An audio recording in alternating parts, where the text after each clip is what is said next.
do they kind of give High something and still knock him down on it? Because it seems like they can still get inside his head despite what Champion he has. But that could really happen to anybody, the kind of day you're having, if it's good or bad. So far, it's been completely back and forth between these two teams, as it should be at the top of the list here in the NALCS. The bans look exactly the same. Zed will be taken out. And now Cloud9 says, what do we prioritize? Rise would be the safety. Zilean is a pick that Team SoloMid hasn't been out this time. Yeah. And we haven't yet seen Cloud9 use it in this series, obviously. But the Maokai is a higher priority for them here. Indeed. Meaning if TSM want it, they can pick up the Zilean right here. Do they decide to take the Chrono Chaos? Put it in the eyes of Cloud9 during each fight. I don't know So if many TSM picks. expected this as a first pick. But now they have to make the pivot and still plan their picks. I think for Cloud9, this probably signals a Yasuo for High as far as the champions he does play because of its synergy with the Maokai. I'm also a little bit surprised that Amazing is actually stealing the Elise from Meteos here. I mean, Meteos sure has stolen it away from Amazing a few times, but Kha'Zix, Braum, Maokai, if you're a Curse fan, is a very familiar combination because that's what LMQ used in pretty much all of their victories during their comeback series. And Cloud9 could very easily play that. The Braum would stop the Nami shields, the Kha'Zix is the next natural jungler for them, and Cloud9 can basically put together an LMQ team comp. Now, TSM beat LMQ, so maybe that's not what they want. That's true. But it does present itself right here. Slow picks coming to the other side. Meteos not getting possible. At least he thought he would be grabbing. Slower from each team. Game 5 has a lot to be desired from each team. One last talk from the coaches now coming into play, which we've even seen kind of go to the wayside. I don't know if it will in these games, but we've heard the coaches say, I don't know why they picked that. I don't know if they're going to be treading those waters. So much can change just based on the bans, and you can have priority lists in different scenarios. Right. But at the end of the day, it's got to come down to the players and what they feel like playing. This is what we expected, though, from Cloud9 with these two picks, Kha'Zix and Braum. Elimination, no stranger to the Braum once again. Meteos is going to be trying to go crazy. Something that they've had before. Will they be able to create the pressure they want, though? I do not know. There's so much initiation on Cloud9 right now. But for TSM, the fear they have to run into is not having enough initiation. Right. From the looks of it, they're going with something somewhat similar to last game, just no Rise. If they go Trist, Lulu here, it's probably that Ori or Xerath in the last pick. And it's a team comp they've kind of ran before, which they were defeated with, versus a lot of initiation from Cloud9. But if they do pick a Xerath or an Ori, there's a lot of AoE damage, and Cloud9's team is apt to group up into pretty tight corridors. Right. Getting that dive system in with the dive buddies, and it is going to be dive buddies all across the board here. Sneaky even having the option too. The Corki comes out for him. This, I believe, will be his first play on that. Against Curse, he went Trist, Cog, so bringing out the Corki here in Game 5. I like the Corki in this context. It sprinkles in enough magic damage to make it inefficient for TSM to stack nothing but armor. It's a very necessary AD carry in this context. Plus, it gives him that extra little bit of mobility, which he did not have against the Xerath last match. Right. They were definitely able to cut him down quite quickly. So Bjergsen does revert back to the Xerath. People have been saying they haven't seen him play it too much, but I'm sure he's got a lot of other different accounts. He's been putting it on, and Wait switches it up here. Shields on the team. They're going to play some protection. You can tell this is under some pretty intense discussion because Bjergsen has yet to have a poor game in the playoffs with Xerath. However, he is the strategic mind of the team within the game, and he knows right now they don't have enough playmaking if they don't have Orianna. There's so much initiation potential from Cloud9. Unless TSM can actually force their own fights, they wouldn't have been able to win this game. So he has to go with Orianna, even if his Xerath has been more successful. More for sure. Crowd control. TSM loves also having that Elise. They used to run it with the Thresh when they had Glebe for that catch. It's going to be great AoE. Nice pickups here from Team SoloMid and Cloud9. A lot of top-tier picks in the hands of the players right now going for the #1 spot in the NALCS. Cloud9 versus Team SoloMid, Game 5. We're locked in Champion Select. Yeah, it all comes down to this for the champions of North America. Whether this is a fantastic game for High or another blunder here. 197 in one game. I think he was 0-7 in the previous one on Ori. This time, Yasuo is one of his more comfortable champions, and it's within a composition that has a lot of built-in synergy for Yasuo. Right. Maokai Yasuo is a very, very common combo. Both teams have playmaking and initiation. I'm ready for this game, and I'm sure the fans are as well, here and at home. It all comes down to this. Everything is on the line, so let us know one more time who you think is going to win as we go into Game 5. Tweet that hashtag C9win or hashtag TSMwin to us at LOL eSports, and we'll be updating that live throughout the game. I'm sure the players will feel that, the Twitter world aura as well. They know you're voting. It seems like TSM has a little bit of an edge in the Twitter vote every time we seem to throw it up. And it's crazy. Thinking back to TSM, a lot of the fans throughout the regular season weren't even sure if TSM was going to Worlds. Cloud9, even though they struggled, everyone kind of in the back of their head thought they're going to make it, and it was no doubt for them. But this TSM team, if they're able to win North America, would be quite the run, because they were meandering around the 4th or 5th place of the standings throughout most of the regular season. Right. But now they've finally come together. The Lustboy acquisition worked great. Loco Doco's had longer times to really instill onto the team, and now one game away from winning North America. The best of 5 series now in that 5th game. It has brought much awesomeness, you could say, to the league stage here in the North American LCS. Definitely a good move. The Rift, we are into Game 5, Cloud9 versus Team SoloMid, and this is about to happen. All right, no pause this time. We're good to go. Ward start for Amazing right now. That's the same thing that Medio started with during his Elise game. Remember, last game was kind of thrown out the window as far as game plans are concerned when High was first blooded. You do not often see those first bloods. We've seen a fair amount of them actually during the playoffs, though. Are we going to get 2 huge team fights at level 1 again? Because I love that. We actually will have that go in one team's favor so much, but it came out slightly even until, like you said, TSM was pretty much able to turn things around in that mid game. So not as much craziness coming out this time. The not want to lose is definitely coming into play here. So the gameplay should be slow. Rings to Doran's, blades on both sides. It looks like top lane's going to be matching up equally with a little bit more on the support side of Dyrus as he's chomping down some cookies. So good movement by Cloud9. Both teams getting privy knowledge of what's going to be going on towards the boss. Everything they need, everything quite simple. Yeah, there's always that question of whether Cloud9 decides to switch up the lanes for this one. They've had success laning Braum with Maokai, just withstanding the harass. It always looks a little scary, but they've managed to do it in both of these games. And Sneaky has turned himself into quite a solo lane threat. Done it with Trist and Kog'Maw. This time he's going to try his hands at Corki. And that looks like the setup that Cloud9 is going for. Now the question will be, when the teams have been on this side of the map, their rotations and their jungle patterns have been nearly identical every single time. It's been Medio starting blue buff going to red, and then looping all the way up top to go for Dyrus. If one team, it's a big mind game here because they know what happened in the other games. They've figured out what they've done. Does one team try to counter, or do they just completely switch it up because it's a game 5? Not much in the room of countering right now, but it would be the first stone thrown here. It looks like they're going to be doing Wolves Wraith, so easy start for this. It would be surprised if Meteos were to go for that top lane. It'll be kind of hard to get the kill onto Dyrus, especially with the Sneaky on Corki. So it'll be interesting to see. That early ward again from Amazing. And we are off and running. Both junglers towards the bottom side now. We finally get the 2v2 matchup chat here. Lustboy trying to gain brush control, elimination as well. Getting right in his face. Yeah, they used... Well, that's 2v2, but yeah, they used the Targon right there, or the Relic Shield, to push the wave a little bit early. I actually wonder if TSM's going to try and freeze a little bit, because there's a chance they could deny some experience now that Balls and Lemon have decided to push.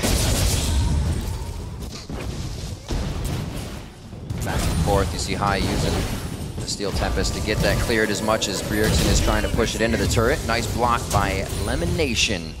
Just a very nice back and forth. So much harass going down with the farm in these lanes. It's the small advantages that are trying to be gained. Yeah, Cloud9 just doing the sapling shove right now. But at the same time, if they take a little bit more harass, they will not be able to stay in lane. Dangerous game they're playing down there. Sneaky trying to deny Dyrus a little bit of experience here. He's not going to lose pretty much anything off of that, but little games. And check this out from TSM. They were so prepared for that Meteos roam. Instead of trying to counter it, they just gave Dyrus the absolute best vision. Both of the jungle exits that Meteos could have taken to make it to the top lane have been well warded by TSM. When Dyrus has been able to live in the top lane, he is able to put up numbers for the team. So to get him going, really good in the playoffs. He seemed to turn a switch here coming in this weekend. Bjergsen with the clockwork wind-up passive. Good tongue twister there.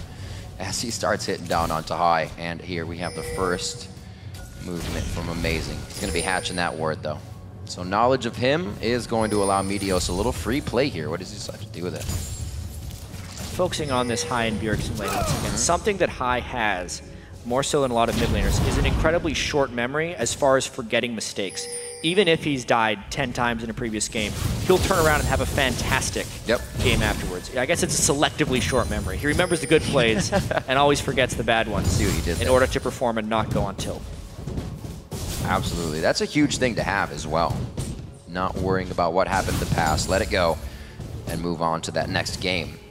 Especially putting himself on a different champion now. He's got to have a clear mind. 5 minutes into this one, nobody has a big lead. But we're seeing that textbook push here on that melee lane on the bottom side. Turtle getting close, but he does not get any extra damage under the turret. And there's no summoner heal for these guys, so it's just the exhaust that would be on Lemon Nation if they decide to all in here. That's really passive, you're right. I wonder if this is the time or the game where the lane breaks. Balls has already used his teleport to make it back here. He's just so good at being passive under this turret with the Braum shield to prevent all ins. They are losing out the battle CS here, though, because you can see Maokai at 23 CS, but this time Dyrus is farming very well against Sneaky, so he's basically matching his farm. Meanwhile, Wild Turtle would be a good 22 ahead of Balls. This lane setup, while it has been successful for Cloud9 in 2 games prior, isn't nearly as successful this match. You can see how much consideration Dyrus put into that tri-bush. 3 steps back, trying to taunt somebody out of it. He's like, I think it's finally clear. And of course it is. Meteos is here taking Wraiths right now. No real windows for either of the junglers to get in just yet. And where that ward was placed by Amazing, and Meteos cleared it out, he actually placed a pink ward. Not really seen them placed there before. Right next to the mid turret. Yeah. You can see they're on high alert. Yeah, for sure. Absolutely. Trying to account for any type of sneaky move each other would make. What this game 5 is all about. Momentum plays such a heavy part. The first kill must game 5. feel so different than any other nice, game. Though. They're going for such an early dragon, knowing that the AD carry was top and they would have a teleport advantage with an ultimate. This is the perfect timing. It's something they didn't do in either of their first 2 games. And they have the shield. Check it. They're going to try for a steal, but that is a really dangerous steal. Lustboy has the number on this juggling. He's been doing it so well. That's not going to be the steal. In and out, actually, for Meteos, which is not going to help for early initiations on him. And TSM comes out clean there. Yeah, it means Cloud9 can't trade anything else for it either because they actually did make the move to go down. It's just there's no objective to actually warrant that move anymore. Really nice play there. TSM is beating Cloud9 to the punch. Yep. Hardly taking any damage on it as well. Allows them to go back quickly without being stopped in their backs and just come back to lane. Sneaky trying to deny everything he can as we have him switched back around. Maokai's going to go back up to the top now. 33 to 55 there. See if Dyrus tries to take initiative on Balls. 6 as well to level 5 here in the bottom lane as Elimination knows Sneaky's going to be safe to go for it. Yeah, and while we have a moment, the jungler's taking their second set of buffs. I really just want to say, I think it's a really good thing for the North American region that they're challenging each other at this level. Last year, Cloud9 went in very lackadaisically to the finals. Whew. Of course I thought I had a minute when Sneaky gets aggressive. He has the level advantage on Turtle right now, which is one of the big reasons those missiles are cutting in down. But yeah, Cloud9 was never challenged in North America last year, which made them a little bit lazy coming into Worlds. With the struggle they've had in the regular season and the battle that TSM has given them in these finals, win or lose, it's just going to create completely different mindsets for both of these guys going in. Cloud9 because they know they can be challenged, and TSM because they know even if North America may not be the strongest region, they can be right at the top of it. Absolutely. It's kind of hard to work on things when you're always winning. That's Cloud9 kind of walked into that with, and they said, well, it's not going to work here. Everything's been changed up since for a lot of teams. And right now, this is what they need to bring to Worlds. 72% in that vote, swaying quite hard in favor of Team SoloMid with a 1,000 gold lead. And still pressuring the level up. Still not 6 on the side of TSM. 7s and 5s coming in from Sneaky Elimination as they harass, but freeze nicely in that bottom lane. Yeah, still the early game going slightly to TSM. The lane swap that Cloud9 pulled off was heavily punished by TSM this game. Sneaky got a 1-level advantage, but it cost them so many objectives. And that ward being taken out by Amazing, that was to protect against a sideways gank there. That's one of Elise's favorite jungle paths. However, he just goes forward and takes it out. Dyrus not being able to do too much. Ball's keeping himself safe there, but they still keep the deficit. Dyrus has that good lead. Bjergsen with his levels again on the ball move. Hyde did the same thing last time to just keep that CS coming as well as dodging these skill shots. Looks like he will be denying high CS as well. Not too bad though, 98 to 95 in that lane as Cloud9 just goes with pressure and numbers here. They're not worried about it. They want to start taking things. It's going to be bottom turret first. They're going to end up trading these turrets though. Dyrus had some free time in that top lane. He takes his down as well. So that is a trade of the level advantages basically. I also liked how Cloud9 funneled that gold into Sneaky. The turret has a certain amount of local gold that it gives away to anyone who's near, and everyone else ran away, so Sneaky got the full 150 local gold from that turret, instead of it being split amongst his partners. Still keeping with the Triforce build. He has the same kind of mechanics he can work with here, coming in on that movement speed he's going to be getting.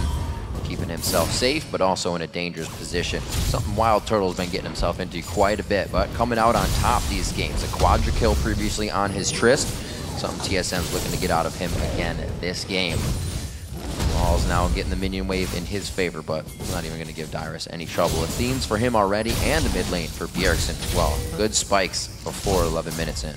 Absolutely. With the Dragon being up in 2 minutes, I don't think Balls can make it to his Rod of Ages. He's a good chunk of gold behind. The static Shiv being on high is rather important. He's farmed very well against Orianna, actually.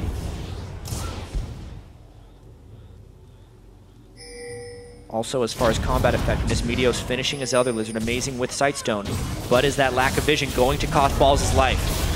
Twisted advance just for movement. Nothing's really going to help him. He has a flash for over the wall towards the white gear if he wants to try and do it, but he's going to go for the forward flash. Oh, Meteos thought he had it, but he used the Q. Or Amazing, rather, sorry. Takes down the kill. Yeah, at least he made Amazing use his flash, but he was unable to escape that one. Nice kill there by Amazing. Also going to delay Balls' Rod of Ages even farther. Meteos making some moves, trying to get the sweeper at least to get a little return on investment there, but they find no wards. Elimination's going to alert them of this rotation. Mid turret could be going down quite soon here, but they're clearing for the Dragon. So Dragon mid, definitely a possibility here as C9 is going to be setting up for this as well. Teleports up on both sides. Heavy pink ward control by TSM around this Dragon. And very lackluster vision from Cloud9. You can see them throwing that over the wall Dragon ward. Lemon just not able to get control here. No pink ward investments currently on the map for Cloud9. And they're also going to have to match with the teleport, which is tricky with Maokai. While Maokai's a nice guy to be able to teleport in, he kind of needs to be there at the start in order for him to have an effective team fight, because he's the guy who initiates. Having your initiator come in late means you lose all control. Dyrus and the rest of the team looking to get back on that. Such a spread out initiation Cloud9 would have on this. They're kind of pinching from each side. Ball's coming down from the top now, and this one's going to definitely tell us how this game will be played out for the next 5-10 minutes. Still the mid lanes fighting each other as they're going back and forth here in the river. Not much damage landed by Cloud9. You can tell how tense this game is right now. These guys really just waiting for the right skill shot to land. Glacial Fisher actually separating the fight. Dyrus finds himself alone here as he comes in from the top lane. Still teleport there if he needs to go back and come to the Dragon, but Cloud9 could have it by then. No, over the wall. Dyrus saves himself. High's not going to be able to dash to him anymore, so he gets himself out. But that is big. Whoa, whoa, whoa, whoa. Dyrus trying to back way too early. Meteos uses the last bit of mana. Somehow Dyrus squeaks out alive once again, and I don't think we're going to get a dragon out of this at all. Here's the thing, though. Cloud9 burned so much right there. Dyrus still with his teleport could always come back in if Cloud9 decides to start this dragon. It's very dangerous for Cloud9 to be starting this dragon right here. They pinch it in. A ward is already sitting inside Dragon Pit or outside. Two safe spots for Dyrus to teleport to on this one. He will already in the back. One in the shockwave on the side of Bjergsen. They lock down High. That's 30 seconds on the clock. Dyrus is already back, as we saw, and they're going to start fighting it. Big missiles from Sneaky, though. This dragon hits back pretty hard, and Cloud9 does not want to let this one go, despite High being dead. Sneaky with quite a bit of mana to start throwing out those bombs. Big ones coming up as well, but he cannot get the area of effect he needs. Great trade back. Are you kidding Meteos me? Gets the dragon as they watch TSM prep it. Times the smite with his void spikes. He's now 1 out of 2 on dragon steals. That one, though, keeping Cloud9 in the game. Very nicely done. TSM knows they have to pressure back a little bit, Jat, so it's going to be a dragon, but we see both teams giving each other much respect as they meet face-to-face here in the 5th game. Yeah, and I mean, this is indicative of the way the team comps are built from TSM's perspective. Their ability to find initiations is not that great, so when they have an advantage, they have to be very careful about the way they proceed. That time they did get the kill down onto High because of a nice shockwave from Bjergsen, but until Wild Turtle's much more farmed, they won't be able to turn those into really big fight wins. Whereas if Cloud9 actually pulls ahead by a few thousand gold, it's much easier for them to force and end the game, putting TSM in a slightly precarious position. Sneaky as well with the Triforce built, so when they get up to the turrets, they're going to be falling down fast as well. Dyrus doing what he can with glitter. It's a little slower, but you're still able to take down turrets. Yeah, luckily for TSM, they actually have the lead right now, so Cloud9 running away with it isn't a concern right now.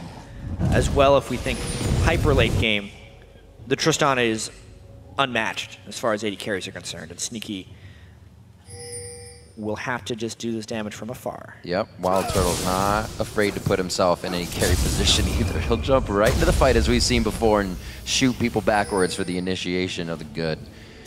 24.2 to 22.4, 3-1 is TSM still coming up on turrets in the majority of these games. Then applying the map vision, which is a little bit less than they have been.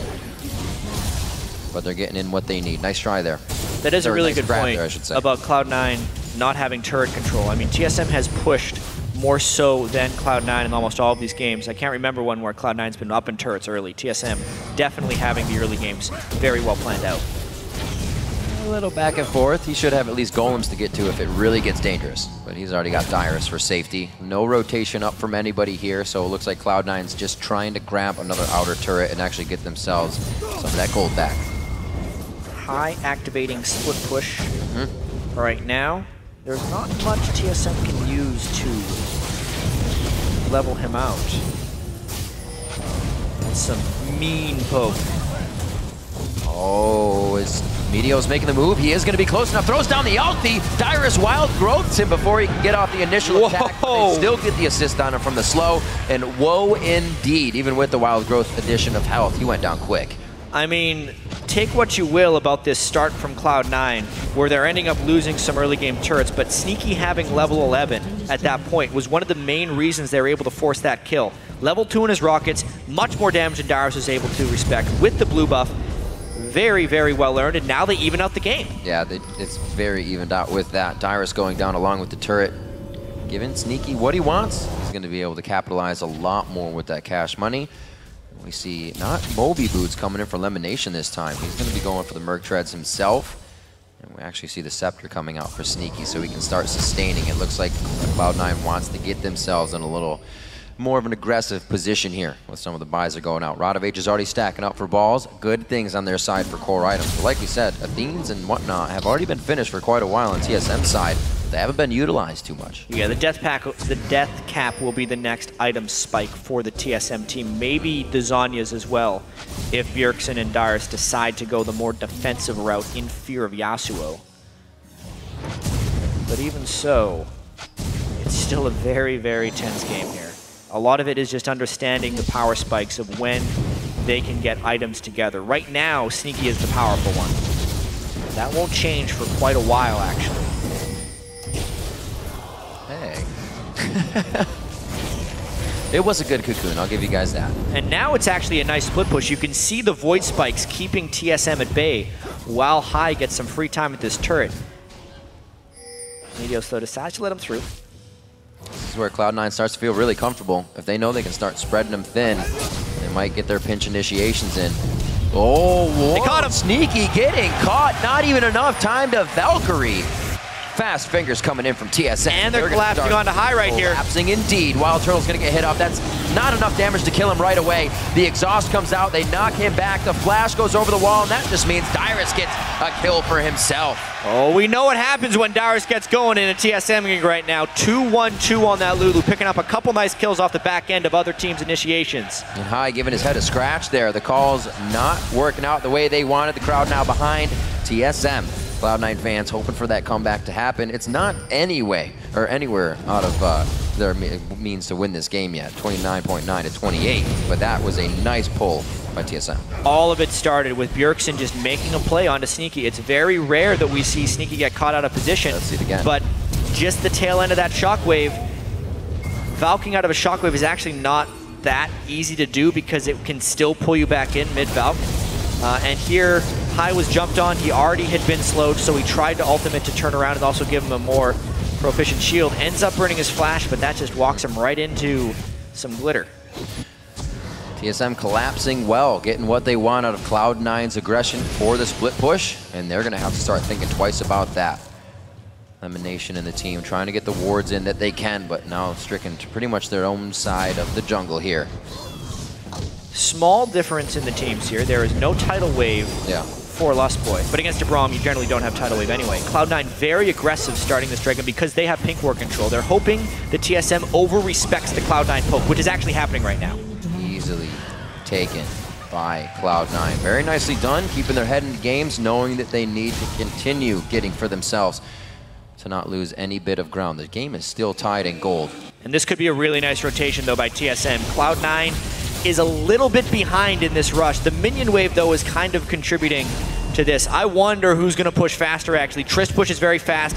This is a bit of a race. I don't know, Jat. They do have a few more caster minions coming up. That's one turret down. It was already warmed up coming in from High on the last rush, and it's going to be somewhat of a race for these inhibitor turrets. What is the plan here? Both teams are sending back a couple of defenders and seeing if they can hold up. The Saplings are only doing so much for balls. He's trying to take out these turrets, but that turret is going down fast. Dyrus almost going down. High is going to be in there taking turret shots. One more comes out. He gets the heal from Sneaky. Almost gets the range. One more Q coming out from Amazing, and he does grab it. Double kill. And this TSM has no extra defenders right now. This is basically a base race. TSM though, but that inhibitor could be going down. Nobody is on their way back to base right now for TSM. Sneaky's doing what he can all by himself. He's got the siege minion to help him through right here. They have the rapid fire help. Steroid coming in from Wild Turtle, and that's a back and forth. Does Sneaky stay? He's out of mana, and it could be very dangerous. The teleport is trying to keep them in with a home guard falls on the other side of the map. It's an inhibitor trade, but Cloud9 has found some friends. Falls with the home guard. Teleport goes in on the Wild Turtle. They try to eat him alive, and Elimination's going to land the Winter's Bite. One more shield attack, and he gets him down. Now onto Lustboy. No, Corki is not in the base still, but Cloud9 is stopping TSM from getting the backs they want. What a trade. Inhibitor for inhibitor, and Cloud9 runs down a few kills because of superior two-man pushing into the top lane. Now they try and push mid because they have the man advantage. Conflicting chants from the crowd here in Game 5 with 5 kills for both teams. Coincidence? I think not. And also Cloud9 getting to push up the mid lane right here is so advantageous. They are eliminating the super minions before they can become a threat. They get the turret. Whoa, whoa, amazing. Going very hard here. They think they have the backup coming in from Bjergsen. He can still get the repel for safety, and that definitely gives Cloud9 something else to think about. Looking at a lot of down summoners here. Sneaky without any mana, but it's just for the pressure. They're going to keep it on to make sure they don't have an easy back. Just unable to land the Glitter Lances down the stretch. So, power spike wise as well. After all that happened, yes, Cloud9 gained a lot of edges right there. They took down multiple turrets, and suddenly they're 2,000 gold in the lead. However, double death cap for TSM right now. That's a very strong point of power. High is actually delaying his Blade of the Ruin King for an Infinity Edge right now. So he needs to hit his Infinity Edge or his Blade of the Ruin King before he can actually access that power spike. as far as the second major item being completed, there are more of those on TSM than there are on Cloud9 right now. So teamfights would still be very close. So what's the way that TSM uses this now? If they know TSM or Cloud9 is going to try more split pushing, more high in a different lane when these teleports aren't up, what do they do? It's the tricky thing because they have pretty much the worst inhibitor to be dead is dead. The one that is the farthest from Baron. It basically means TSM needs a full-time defender. Dyrus doesn't actually have his teleport here. And the more we think about this, Cloud9 actually has some potential to force Baron. Infinity Edge was just completed as well for Cloud9 High. Wow. So those pieces came to him quite quick, and the damage that he requires. Now the initiation potential is up that much more by Cloud9. They're going to start clearing the wards, and they're going to start creating the pressure. It's exactly what they want to do. 5 turrets across the board, down for each side, a 2,000 gold lead for Cloud9. But the items favor TSM here. Who is going to be the taker of this fight? Because something else in the inhibitor style is going to fall. That's very close for being an initiation. Cloud9 has lit up this side of the map with wards. They definitely want to start forcing around Baron. They don't have a pink ward right now for inside the pit, which is kind of stopping this from happening. But they do have a window here where Dyrus cannot join. So they know they have forced 5v4s. They need to take some type of advantage out of this. They now have no wards around Baron. This has to be a different time for them. You may see a 2-man group try to get some wards. Right now, it's just going to be amazing, and he will not be seen by High. So no problem's going to be had there.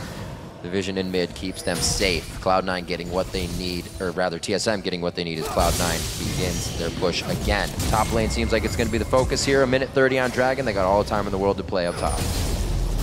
This is one of those times where you wish you actually bought multiple pink wards. It's something that certain supports do, as they will keep a stock of them in there, because this siege, they don't have time for someone to go back to base while Dyrus is off in the lane. But because they don't have that second pink ward, their Baron control is really lackluster, and it's making them miss out on this golden opportunity where Dyrus was trapped on the other side of the map. Well, it looks like everybody together. These teleports being down, not making people feel comfortable. Dyrus pulls to the mid lane. Bottom is easily pushed up to the river, so no worry from that. And Baron is really going to have to be the focus here. Sneaky in the team. Start to pressure down mid. As High is on the roam, and TSM have no vision of any of that. They can go to a 2 or 3 man here if they get Maokai up. Yeah, so all those wards will provide some vision superiority in Baron, but that's actually not what Cloud9 is probably going to be forcing next. They want either a team fight with High or the split push because of his Infinity Edge into the exposed inhibitor. See if they can find it. 26 minutes into the game. Very, very early into it, and we're getting a lot of action from these two teams.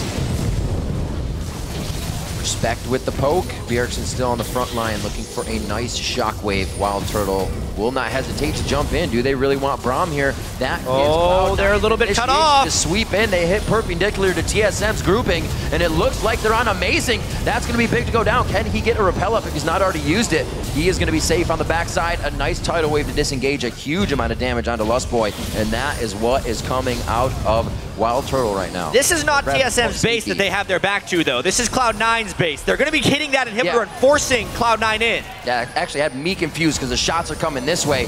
Wrong way, guys. Cloud9 need to enter back into your base. TSM's being pushed towards the Nexus, and it looks like Cloud9 is even afraid to get into this one. They have to choke to get in the middle. They have to get in range for that shockwave. The cooldown discipline of these teams is remarkable. Still no Yasuo ult, still no shockwave until now. The shockwave! Balls goes in, twisted advance, throws down the Maokai Maelstrom, and it looks like they're going to mitigate enough damage to tear this fight apart in the start.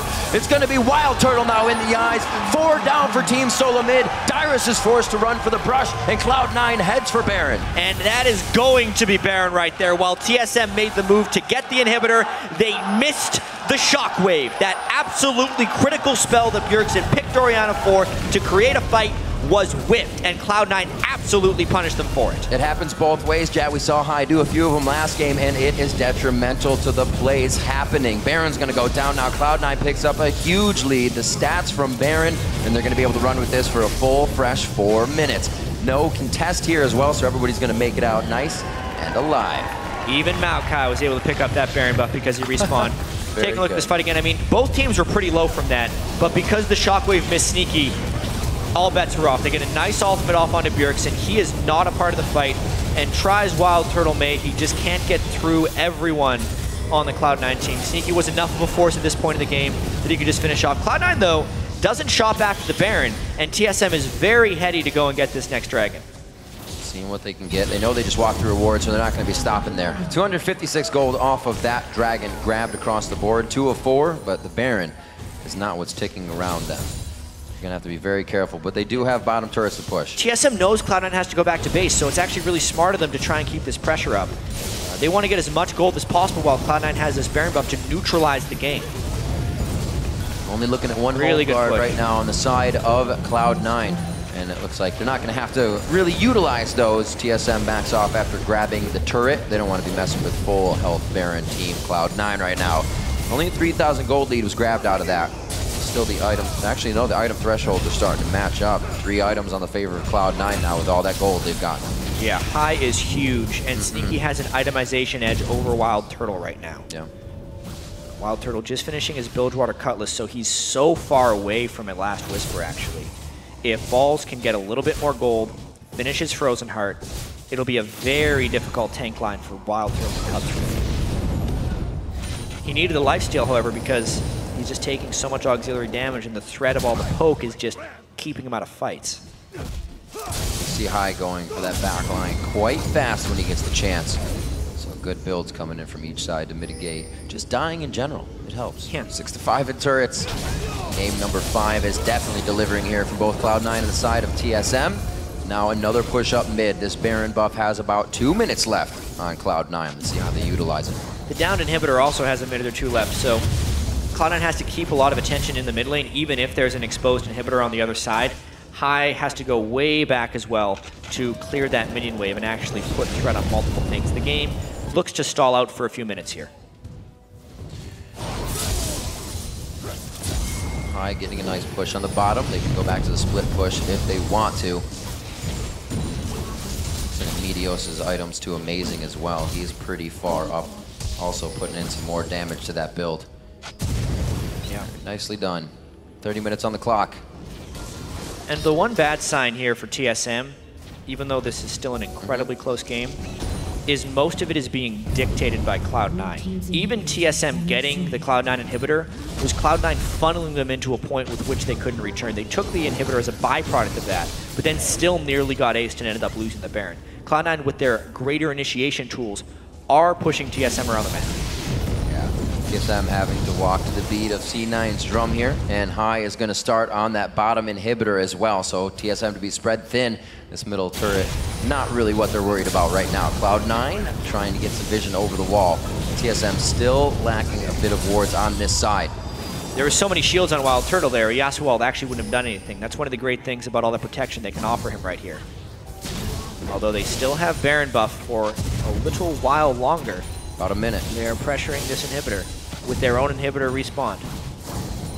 Very nicely done. Get these super minion waves going, and they can really start to stop TSM from even wanting to engage back. Dyrus will have to be back at the minion waves, clearing them at the Nexus. That's what High's trying to get out of this inhibitor, but nobody can really follow. Nobody wants to get rocked by the shockwave. Yeah, that last push looked really dangerous for Cloud9. Balls took a fair bit too much damage, but Dyrus has got a lot of damage dealt to him. They are going to recall, though. It doesn't seem like Cloud9 wants to continue this unless Balls is willing to teleport back in. They're going to stay for the long haul on this. This is interesting. They are doing this 4v5, actually. He has a teleport ward just behind the team if they really require to get into it. Nothing's pushed towards the top lane, so they're not going to just be going around the horn on this one. They get this inhibitor. They're going to try to Balls go strong is waiting fight. for a home guard teleport, it feels like. There's now one. He's teleporting, and he does have his home guard boots, but it's right on top. Turtle! Oh, wow! Grabs Turtle, forces them out of the fight, but do they have damage on the inhibitor? Yes, Sneaky is focusing that. High gets one Steel Tempest off on the final one, and he is focusing it as well. Balls, he's getting the grievous wounds, but he will be all right from the burn of that explosive shot E. And it looks like they are able to disengage after the inhibitor. Exactly what they wanted. They were just waiting for the tree. They got the inhibitor, but it wasn't easy. Balls was just finding his moment for that home guard teleport. And pushing Wild Turtle gave them enough time to get that inhibitor down. But amongst all that, no shockwave was used. You can see how protective Bjergsen is over that. When he misses it, it basically means a lost fight. So he's holding it for the pressure of having it.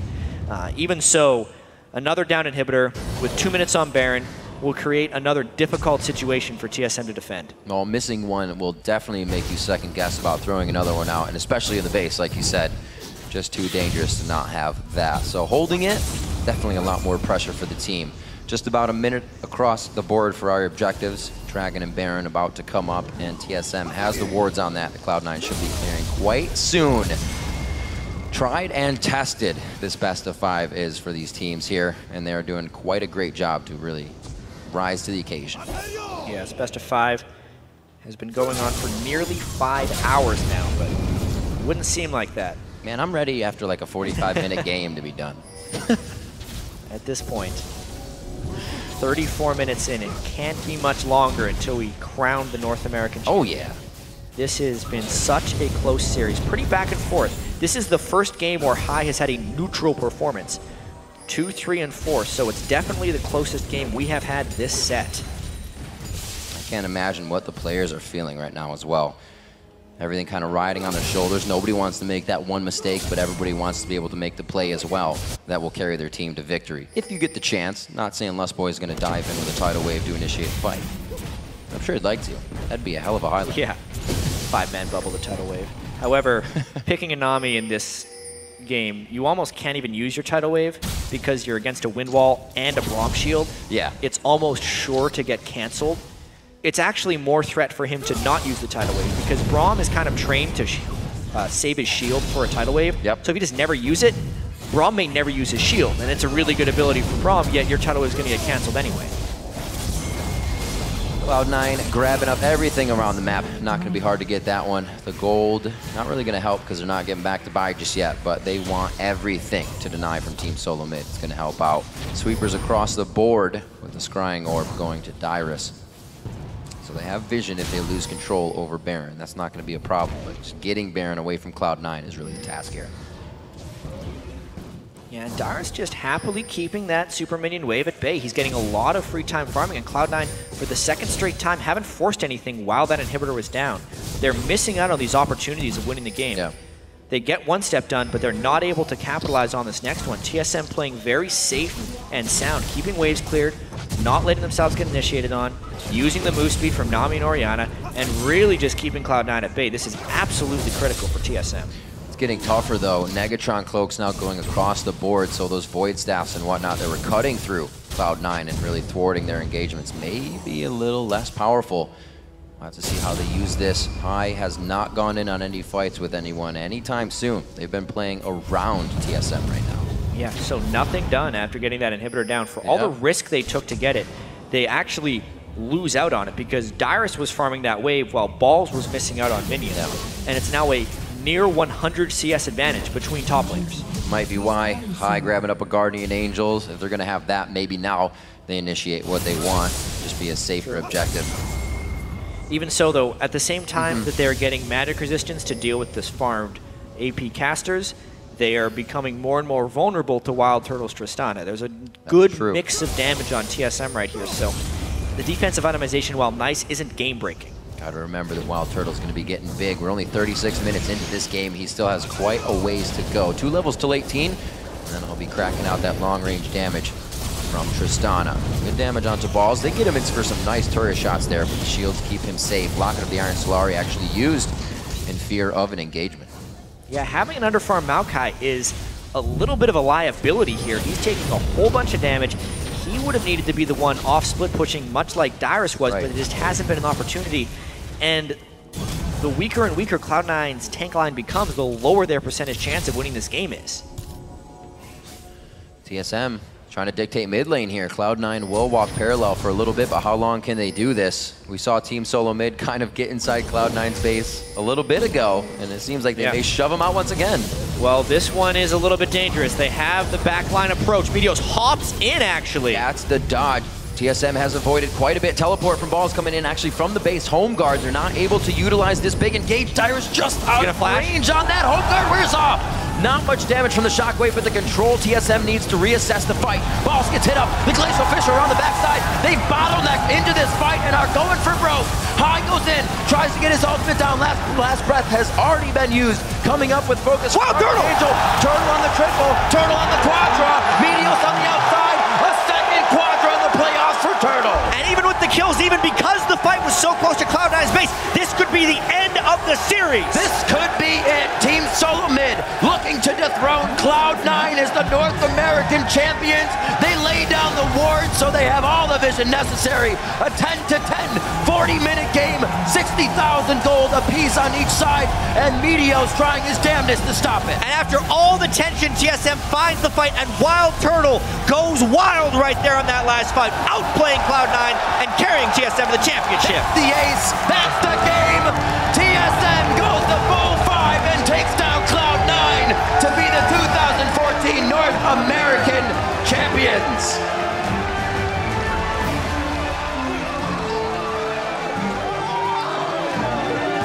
They have finally done it. They have defeated Cloud9 in the playoffs. This is the #1 team in North America once again. An incredible ride all playoff weekend. From every game to every team, and another best of 5 to end the finals, as it should be. Tried and tested were both of these teams throughout the entire game. 40-minute matches apiece, trading each other's champions back and forth in champion select to take each other down. But TSM comes out on top.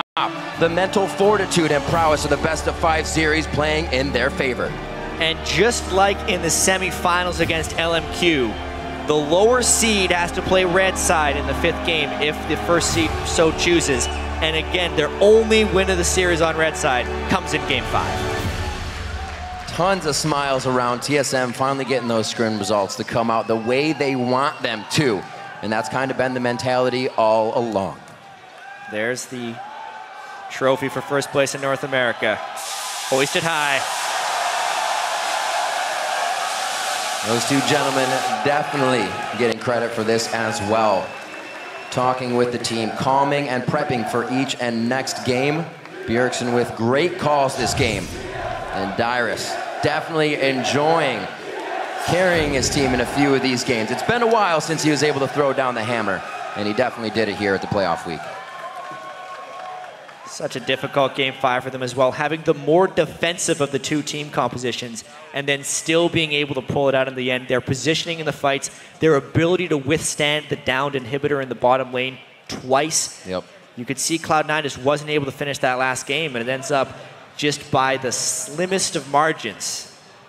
TSM takes it. We should be speaking with both teams in just a minute to figure out their ideas, you know, what's the prep now. Both teams still going to Worlds, but this meaning so much for TSM fans, for just NA LCS, to see how many teams really muddied the waters with awesome plays this year and just started taking out your favorite team. And then we saw Curse being one of the teams to have one of the best scores coming into playoffs against top teams. And just thinking about how close everyone actually is here. Remember, TSM went all 5 games with LMQ. LMQ then went all 5 games to finish 3rd place above Curse. And the final, of course, goes all 5 games.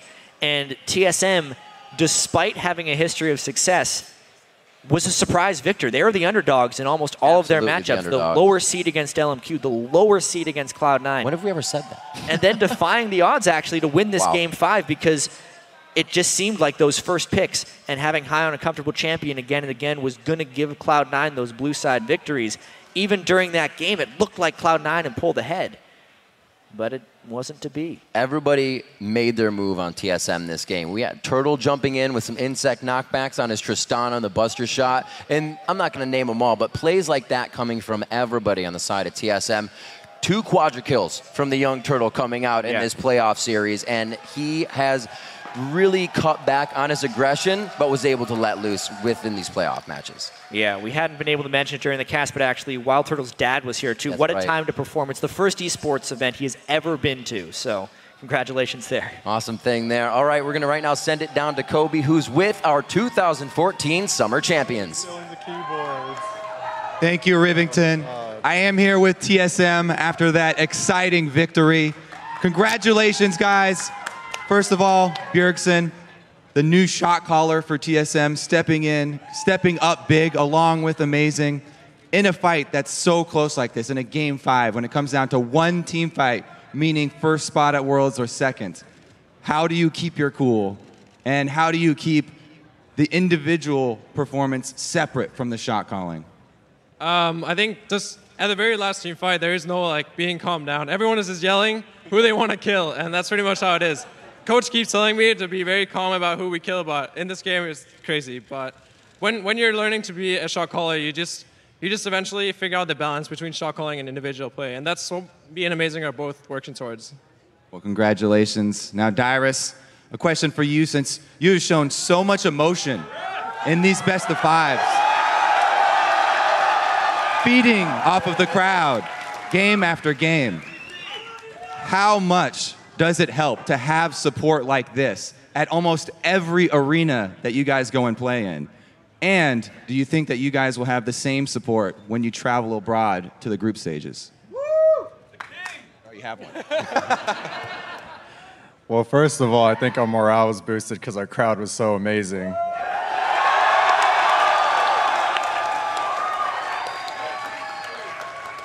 And since we have so much room, this is humongous. Like, all of our fans can come and cheer us, and that bonus really pushed us over the limit and helped us as much as you guys possibly could. I mean, for example, the don't tilt, it's just scrims. Like, being nervous, being scared for our first game, like, it helps a lot, and it helps us get over it. And I thank you all for not only supporting League of Legends, but us as TSM. And when I first came on stage, I had a tear. And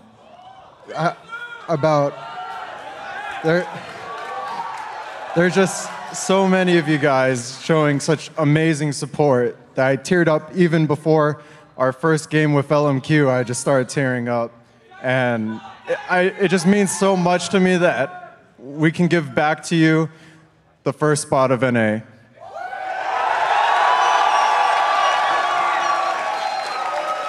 Thank you, Dyrus. I have one more question for Amazing, the other shot caller for TSM, about your guys' prep. Now that you are going to Worlds as the first seed for North America, a lot of the other teams have decided that they're going to go traveling and try and do some research on the other regions that you guys will be battling. What are the plans for TSM preparing?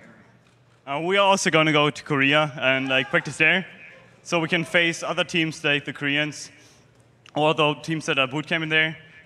But first of all, we got to celebrate this victory, in my opinion.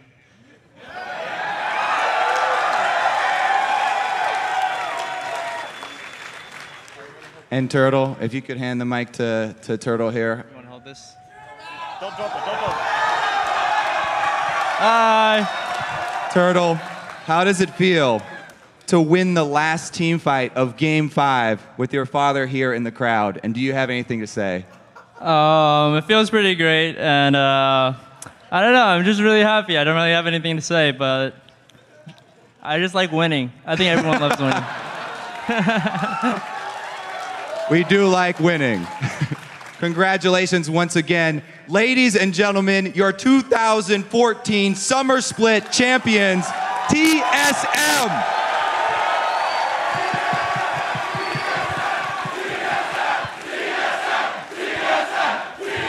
And now, we're going to send it back to the guys at the desk. Thank you. Kobe, thank you very much. A lot of emotions on that stage right now, and I cannot imagine. I mean, Dyrus, give me the choke up, man.